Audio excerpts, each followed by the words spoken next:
When you look at me, what do you see? What labels would you give to me? And I promise this whole thing doesn't rhyme. I'm sure if we made a list of all the labels that you thought of when I asked that question, there'd be a lot of similarities. I'm sure there's a lot of labels that I identify as, and labels that I'm really proud of. You see, I've looked like this my whole life. Yep. So a lot of these labels I've carried with me ever since I was small. So what are labels? Why are they important, and why do we label each other? So labels are that instant moment that we meet someone and we categorize them. It's normal human behavior. And labels can be really positive when they're based on shared experience, when they're based on similarities. They can be empowering. They can give us a sense of self. And it's our relationship to those labels that influence the connections that we make with people. And it's our relationship to those labels that influence the way that we interpret the behaviors and the actions of the people around us. But labels can also have consequences. When I was in high school, my principal labeled me as gay. Before I was out, before I identified, and before I really even understood what that was. Now, had his relationship to that label been positive, then that could have been a source of pride. It could have given me positive self-identity and helped me walk tall through the hallways. But his relationship to that label was not positive. It was negative. It was something to be feared.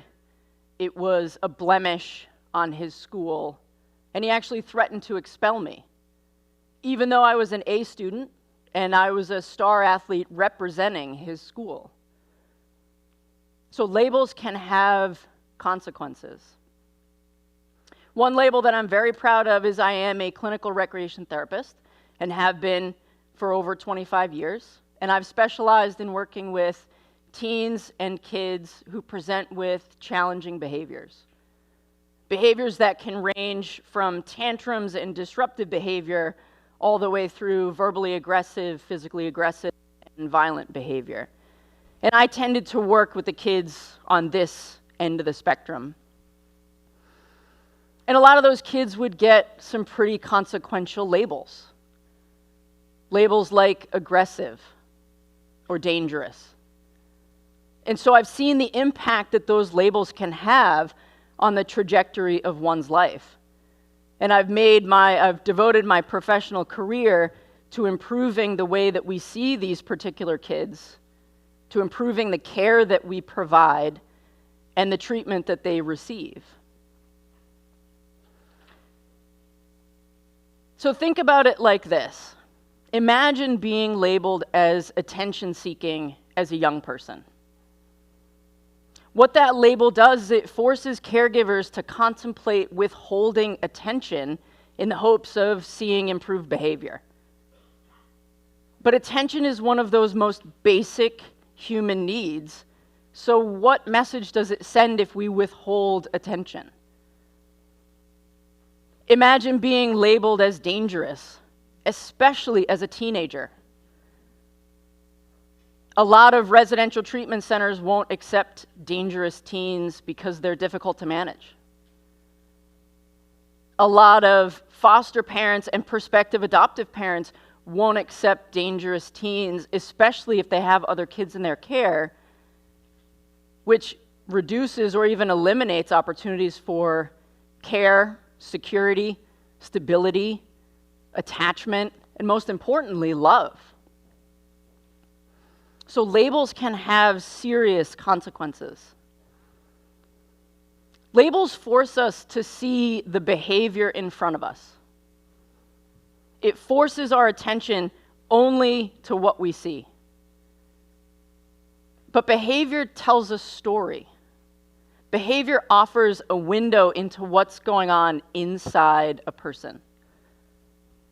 And so we need to think about behavior not just in the action, but what came before, what contributes to, what affects behavior and behavior choices. Think about it like this. If two kids are engaging in horseplay, and neither one of them carry a label of aggressive or dangerous, then what we see are two kids messing around. And we probably let it go. It's age-appropriate, normative behavior. Now imagine one or both of those kids has a label as aggressive or dangerous. Now what we see is completely different. Now we see potentially the start of a fight. And so now our action is to stop that fight. But what we're doing is we're reinforcing that label. We are reinforcing to those kids, you are aggressive. You are dangerous. And what's worse is those kids begin to internalize those labels. And they begin to believe, I am dangerous. I am aggressive. And the problem with that really is then behavior seems to be inevitable. Of course I will do aggressive things. I'm aggressive. Of course I would do dangerous things. I'm dangerous. So we've got to switch the way that we think about those labels.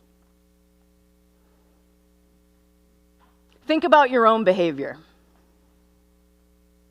You're driving in traffic, you're driving on your way to work, and you hit that third red light in a row. Or you're sitting in traffic and that car jumps ahead of you in your lane. Do you have a big reaction? Is that reaction because you are an angry person? Or is it because you are running late for work? You're stressed because you have a big meeting? It's that opportunity to understand our behavior and what affects it that allows us to give ourselves the grace to give ourselves a break. And with that comes less guilt and shame, because I'm not having this big reaction because I am angry or I am a rageful person. I can extend myself that grace to say, man, I should have had a second cup of coffee this morning. Right? So to illustrate this, I'd like to introduce you to Moore.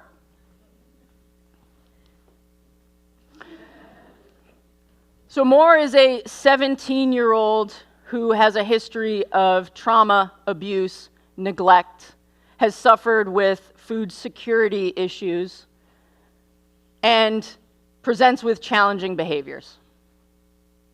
Moore has been given a label of dangerous. And certainly on paper, Moore has done dangerous things. Moore has thrown chairs and punched people and said some pretty awful things. So Moore was definitely living up to this dangerous label. But spending time with Moore, there was just something there. There was just something underneath that made me go, I gotta figure out what is driving these behaviors. I gotta figure out why I'm seeing what I see. So I took a look at Moore's behaviors, and most of them seemed to stem around mealtime. It seemed as though when meals were served, the object of the game was to eat as much as possible, as fast as possible. And because we were a residential treatment center, that butted up against the expectations and the rules that we had around table manners and around mealtime. So staff were trained to redirect behavior and then apply consequences, which only, of course, escalated behavior. So I wanted to take a step back. And knowing Moore's history of food security, I had this light bulb moment of, I wonder if food and having access to food and the stress around potentially not having access to food is what's driving these behaviors. So we shifted our treatment focus, and we trained staff to think more about having healthy food options available all the time. In every aspect of the waking day, healthy food options were available. And beyond that, staff were trained to recognize those small seeds of when more was going into survival mode and engage with those small seeds so that they didn't grow into large, over-the-top behaviors.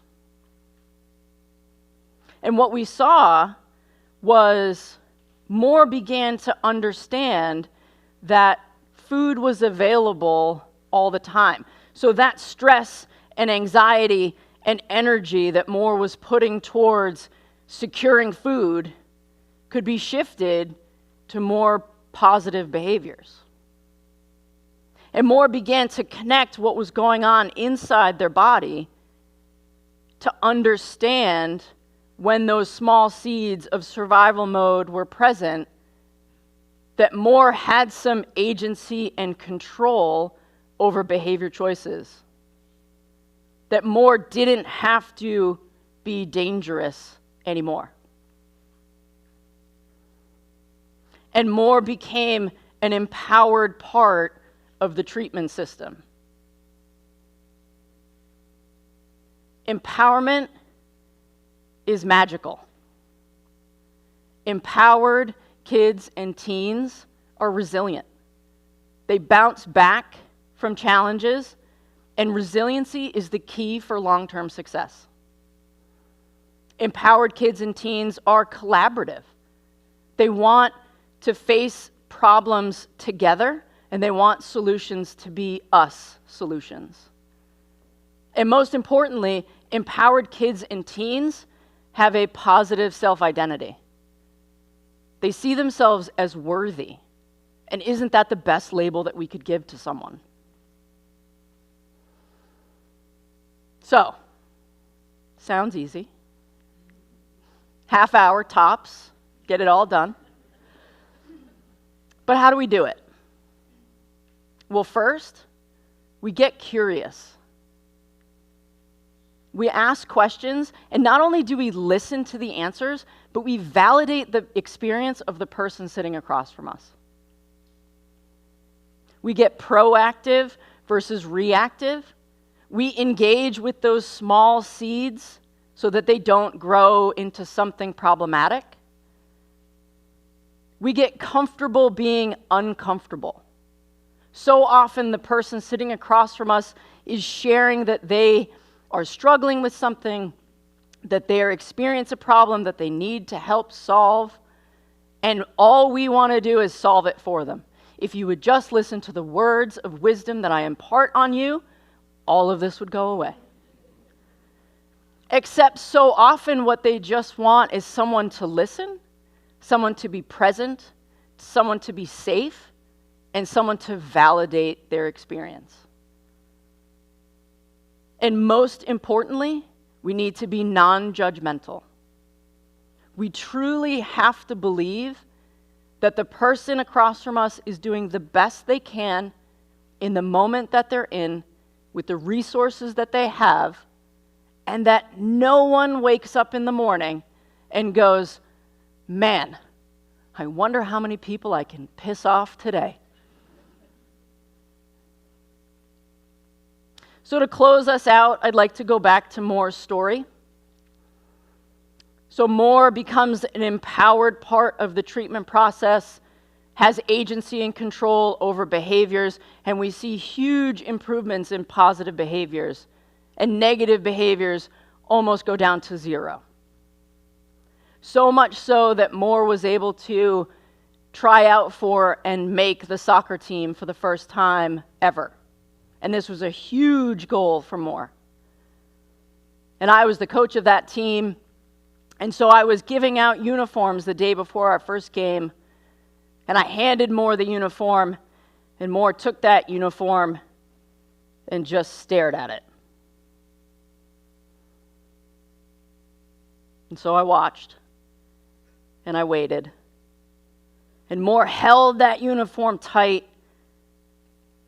So I put my hand on Moore's shoulder, and I said, "What's going on?" And Moore looked at me and said, "No one's ever wanted me before. No one's ever wanted me around because I was dangerous.